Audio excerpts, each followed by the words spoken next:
మీకు పానీపూరి అట్లా చేయాలో చూపిస్తాను.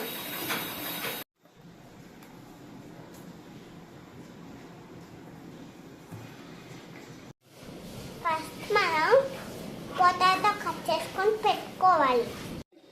ఈ సైజ్లో కట్ చేసుకొని కుక్కర్లో వేసుకోవాలి.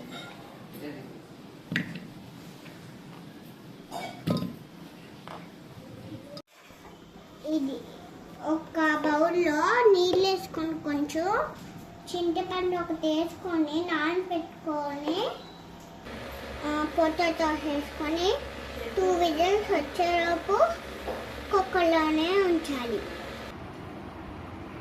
పుదీనా, కొత్తిమీర, పచ్చిమిర్చి, కొంచెం సాల్ట్ వేసుకోవాలి. పెట్టుకున్న పొటాటోస్ని ఇట్లా చేయాలి స్మాష్.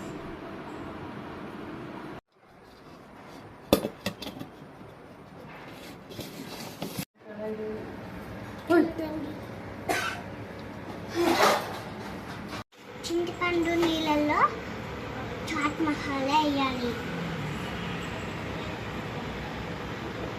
వేసుకున్న కూడా వేసేయాలి. మిక్స్ చేయాలి.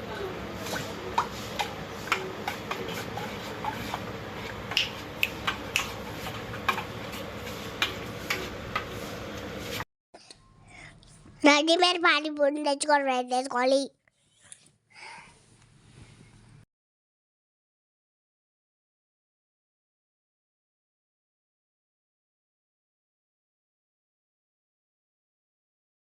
వేయించిన పూరీలో వాటర్, కర్రీ, ఉల్లిపాయలు వేసుకొని తింటే చాలా టేస్టీగా ఉంటుంది.